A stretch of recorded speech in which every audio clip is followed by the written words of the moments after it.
Welcome back, everyone. So here's the deal. Unit economics online are getting a bit funky, and that is leading to some pretty damn bad stuff that will not be good for the health of the industry going forward. Essentially, media companies are being gutted by venture capital vultures that see them, of course, as assets to be stripped to the bone and then be discarded. There's no thought to the audiences that these media companies serve or the staff who works there. Often it's one of those things, we can criticize the sites, we can criticize the big corporations, but ultimately, whenever a big hot journalistic report drops in a game like Overwatch or Diablo or Dragon Age, that is actually of a lot of value to us. Remember, Anthem came out, Anthem exploded, and then we got highly detailed articles with loads of sources explaining why that game was such a shit show. That's the kind of thing that we actually want to see. So today we're talking about the latest in a long line of these examples. One of the more prominent sites in gaming is being forced to meet pretty damn impossible goals that seem to be designed to get staff to quit,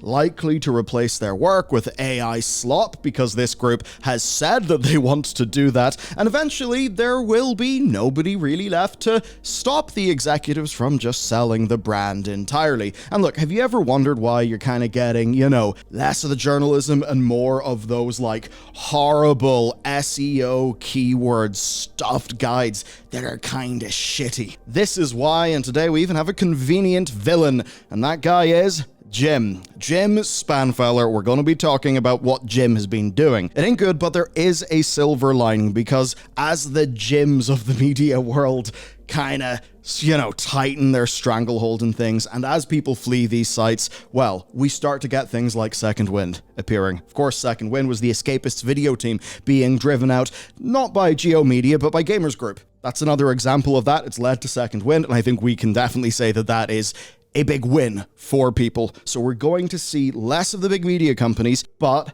we will see smaller, more siloed groups of creators who decide to go direct to their readers. And funny enough, that is exactly what we do at Bellular.games. Obviously, ad rates going down, things being, unpredictable and a bit scary. We're not immune to that, and that is why Bellular.games is what we are essentially growing. We decided to move off Patreon. We are now running our own site. It's built on open source technology, so all of that stuff is really sick. We're growing our community there, and if you join up, not only is that the best way to support us, but also you'll get an edition of Loading Screen every single day. You will get access to our actual news reports before I even do them, so you'll get the stuff that the research team brings to me, and of course early and ad-free videos. So that's what's going on there, and look, at the end of the day, this ain't about Lambos, this is about wages going up and job security. So that's what's up. Let's then talk about this story. Okay, so the thing that kicked it off is the editor-in-chief of Kotaku quitting publicly. And that's a phrase that we hear quite a lot, because in fact, this is the second editor-in-chief that has left that company in 7 months. Previously, Patricia Hernandez was fired, and the reason why she was fired is because she refused to follow the direction of the executive leadership who actually own the website. Essentially, she was being told there was a corporate mandate that would see Kotaku pivoting from news and commentary and critique over to a site that would be heavily focused on guide writing and essentially cheap SEO bait. Now, obviously, I know Kotaku is, controversial site, obviously. Some people love it, others don't. There's lots of sites out there. It's kind of fine and normal that there will be ones that you gravitate towards more or less. It's actually worth saying, when we get into the numbers here, Kotaku only has more than a handful of staff, and they've got pretty damn high turnover rate. And a lot of what they do is kind of driven by what that corporate leadership actually wants. So it really is a Ship of Theseus-like situation, bit of a revolving door. The thing is, though, actual journalism can come out of there. Do you remember earlier on last week, the story of Overwatch 2 PvE? That was actually broken by a journalist working for Kotaku who had sources at Activision Blizzard. So it is one of those things where ultimately these sites are finding themselves where, the people there, they want to often anyway, they want to try to do the journalism. They would rather break some sort of crispy story about Activision Blizzard. What they are more being forced to do by leadership, though, is just exist in the endless content mines, which is not a particularly fun thing. So to get to the story, here is the email that Jen sent to Geo Media leadership. That is Jim Spanfeller and Leah Goldman, okay? This was seen by Aftermath. And funny enough, Aftermath are one of those groups that used to be in one of those larger sites, and then they basically said, screw this, we're doing it ourselves. So here's the email.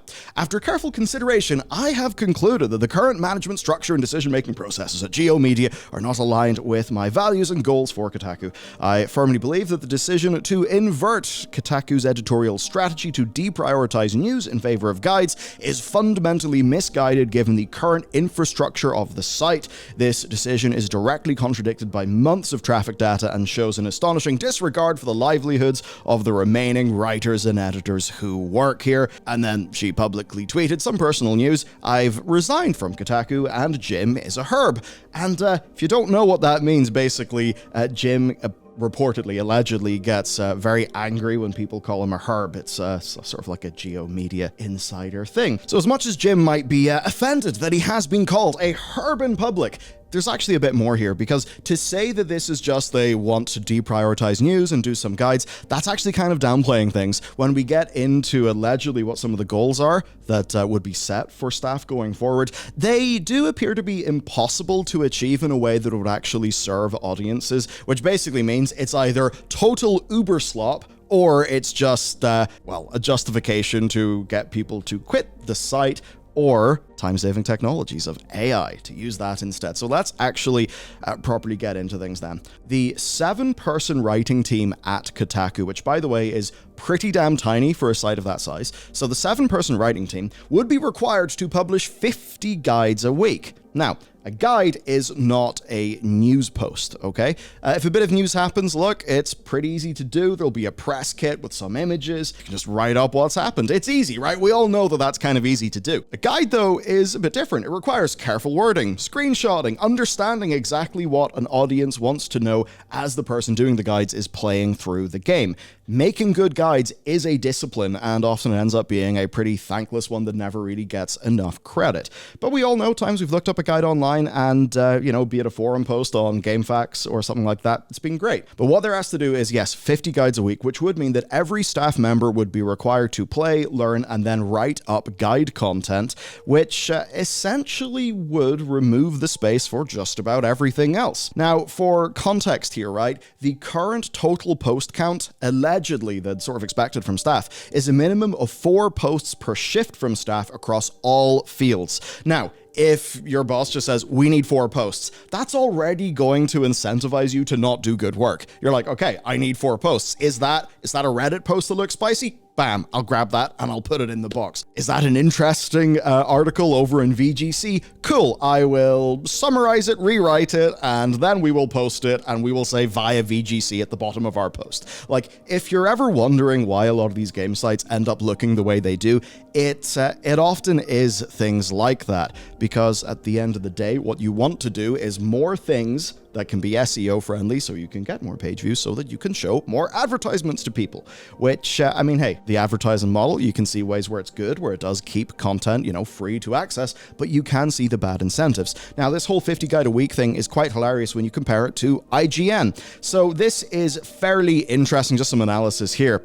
The management of Geo has shown no understanding of basic audience growth or realistic editorial workloads, especially with enthusiast properties, each of which relies on their own domain-specific realities. IGN, a competitor of Kotaku, has dozens of staffers dedicated to producing guides alone, a type of content that takes hundreds of hours to play and indexing for most AAA titles. To ask 7 staffers to do 50 a week is not just cruel, it's impossible. It's impossible if you properly write good guides. And that means proper good guides won't happen. It actually seems that may be the point. Either Jim and co understand this so little, or the point actually is, that they want some of these other things to happen. So, Kotaku's corporate owners, Geo Media, have spent the last year either gutting sites of longtime staff, selling them to gambling advertorial agencies, or just filling the web with AI trash articles that essentially serve nobody, all while pressuring staff to keep up to really high demands. Otherwise, of course, they'll probably just lose their jobs. And on that, it does seem that Geo is doing a mandate that people move to New York in order to write for Kotaku. And it's one of those things, I'm pretty sure you can write for, a gaming website pretty much anywhere. And often whenever something like that happens, it's really because the company wants to, they're legally allowed to say, okay, you must work here. That's just the terms of the deal. They are legally allowed to do that. So it's a way to basically reduce your headcount. Essentially to make the new description of somebody's job untenable for that person so they can leave in a way where you don't have to pay them severance or do any of those things because it's technically on their own volition. Now, of course, if you run a site like that, you're going to make a lot of enemies, and one of their ex-editors certainly is one of them. Patricia tweeted, "Once an editor told me that Jim explained to them that his strategy was to apply pressure and see what happens. He is likely aware this is untenable, but wants people to worry so much about their job that they'll do the impossible to keep it." So that's another thing. That's absolutely lovely. And that's kind of why staff are under the impression that they would be essentially required to steal from other guides and then reproduce them for Kotaku, or just let AI do it for them. Now, with the earlier AIs, it was fairly easy to use, like a sort of detector tool to see if something, was just kind of like AI generated slop. But as time goes on, that will be harder, right? And you can just go look at a guide that IGN is doing, and you can just jamble the words about, and then you can just publish it. I mean, that's literally not like React content, but the criticism of React content, was it Lemio or whoever it was, spent, months making this big ass video, and, XQC just, that story, right? This is not the exact same thing, but the idea that you can just rehash somebody else's work, fire it up on your website in order to hit some sort of corporate mandate. At the end of the day, that still keeps the site perfectly full of content. And the thing that actually matters here for these sites, it's not really the content. A lot of these sites will have an infrastructure, with their SEO, how all of their ads are delivered, to the point where they kind of just need stuff that'll, index decently and just get them traffic so that ads can happen. The actual quality of the post, that doesn't matter. They're not paid for the post, really. That's kind of one of the perverse incentives that makes a lot of our media so much worse. If the incentive structure meant that you actually got rewarded for getting a proper scoop, like a proper, big report. If the incentives rewarded that, that's what would happen more. But the incentives, of course, reward volume, and that is why a lot of the quality of written content on the internet is getting worse and worse and worse. Now, this kind of thing happening is very normal. We are seeing lots of sites pivot to guides or just cheap SEO content. It's happened multiple times over the last few years. As an example, the people who own Gamers Group, they are just running their suite of sites into the dirt with similar sorts of demands, just, quantity over quality, obviously. This actually led to a report that was done by Aftermath. They titled it "Workers at the Gamers Group of Video Game Websites Describe It as, quote, hell," which is lovely. And of course, Gamers Group, they own Escapist. And this situation is what led to Second Wind, which basically was the entire video team and leadership of the Escapist. They were they were ousted, right? People then decided to join them, do their own thing, and now Second Wind is, actually really damn successful, running over on Patreon. Then another example of this was some of the Fanbyte stuff. Fanbyte was actually beginning to get up to a cadence of doing some pretty damn good work, but Tencent then gutted them, and they retained a team who solely focus on guides, because of course they did. And I suppose there's a twisted logic to this. Guides are kind of evergreen, right? People will always be searching for, how do I get this in Elden Ring? Therefore, you just do that. Whereas a lot of those big reports, those don't really matter as much. They're not as evergreen. They don't have that long tail, which means that if you want actual good reporting and critique to be funded, reviews as well, then you're kind of screwed. Because at the end of the day, a review might take 30 hours. You've got to fully play the game, then you've got to write your review. That could take like 30 hours. Now, what could that staff member do with the 30 hours? I mean, that's going to be at least, say, 30 regurgitated press releases, or, via Game Informer, here is a slightly rehashed bit of news. And that's kind of the thing that's screwing all of this. And ultimately then for Kotaku, they're one of those sites you can actually look at some of their traffic stats, really big, and then just absolutely tailing off. and of course it's been absolutely tailing off. Quality went down, they had so many staffing issues, a rotating door of editors. Kotaku's just been I think everybody knows it's been a bit of an ongoing disaster that has not been helped by their corporate owners. I think there's another side of that, I believe, with like Deadspin as well, where it's a sports website, but basically like they were ran into the ground. So the people from Deadspin then went and just started their own thing, and I think that's also going fairly well. So it's one of those things specifically with Kotaku where, yeah, there have been some really clownish articles or just, pop culture wank that it's just kind of clickbaity bullshit. Amidst that, there is plenty of like decently real coverage. Within the last like week and a half, 2 weeks, they broke the story of the Overwatch single player content effectively being canned because somebody who works for them has contacts at Blizzard and is able to go to their sources, verify stories, understand what's going on, and then post it, which means that us, the gaming audience, actually know what's going on with a game like Overwatch 2. Very much if you were always just holding out hope for more PvE content, it's nice that you know not to do that because it would be very unwise and you'd just be disappointed. Even within the last few years, actually, just about every big report about Ubisoft's Skull and Bones, they've actually come from Kotaku.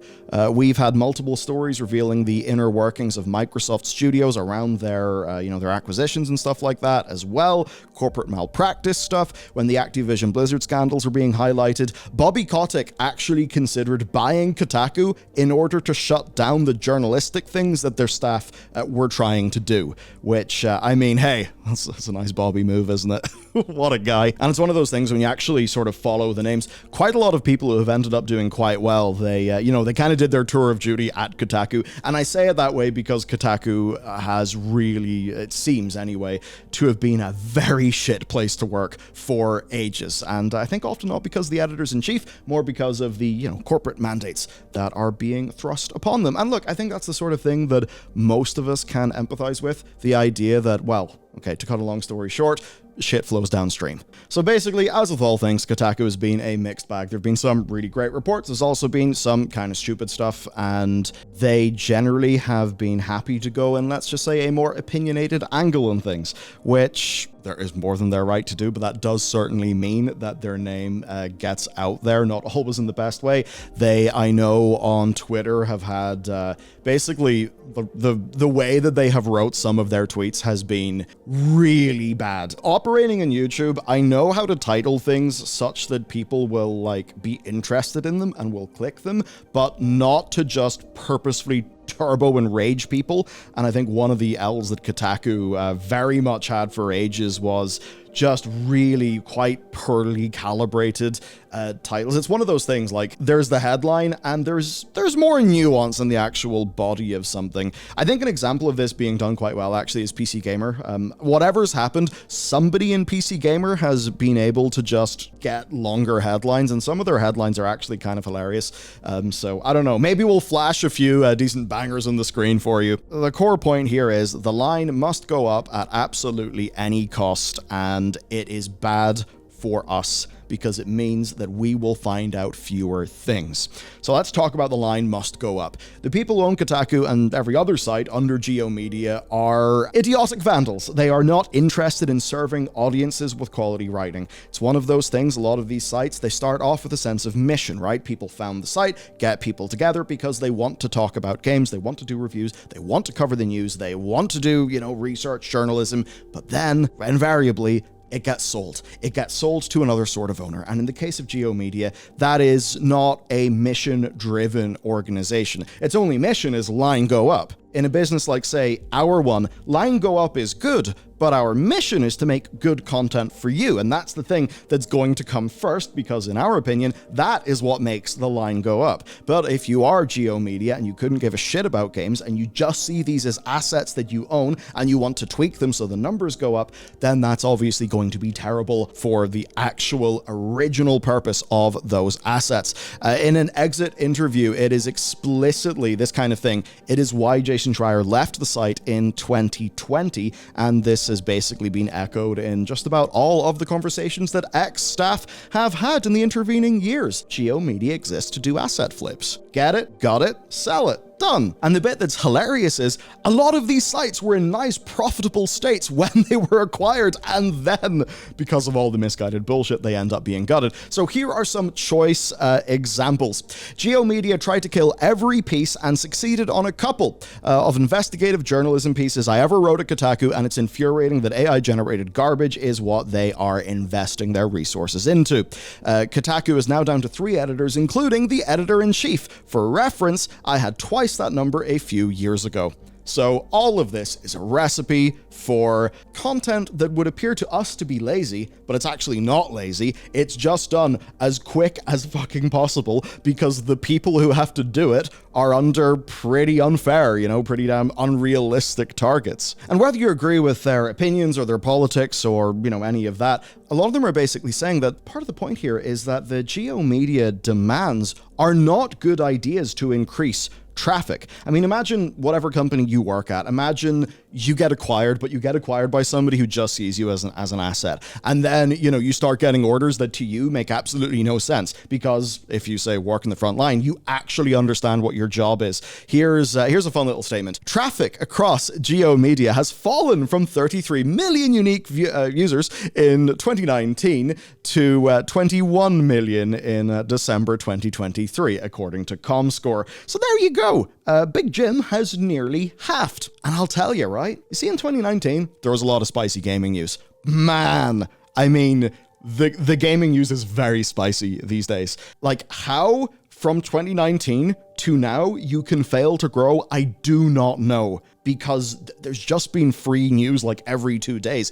It's been insane. I mean, even for like our team, we have struggled to keep up with it in 2024 because it's been so goddamn relentless. It's not even a thing of like, we're sitting there, oh God, what are we going to cover today? It's more like, oh my God, there is so much news. We want to do it right. How the fuck is this going to be possible? So how GeoMedia could allow that to happen, I do not know. Now that is overall GeoMedia. Kotaku itself is actually still down. Now, if you're wondering what GeoMedia owns, right? The Onion, Gizmodo, AV Club, Kotaku, and, and some other ones. And it's like, yeah, cool, The Onion. Remember that from back in the day? I'm sure it's nothing now. With no action, all of these likely would have remained popular, consistent websites, but now every single one is in a worse position than when GeoMedia was created by the private equity firm Great Hill Partners, which basically, that was created, they consolidated the Gizmodo Media Group and The Onion under their banner. And I mean, it's basically just the kind of corporate level of America, right? Where a company comes up for sale with a private equity firm seeing, potential for a minor investment, maybe do some upgrades to the company and then do a quick sale for a tidy profit of a few $1 million, right? And usually that means making sure the asset does not lose value. You then streamline it and, you get rid of the less profitable parts and then you do the flip. But rarely does this go wrong in the way that it actually has for Great Hill Partners. And I suppose that is the nice thing here. They bought the assets cheap. Then they tried to work out how to make the entire thing more valuable to a prospective buyer 5 years down the line. But the problem is that, they're deeply wrong about basically their plan. That's the bit that's hilarious. So here's a great tweet.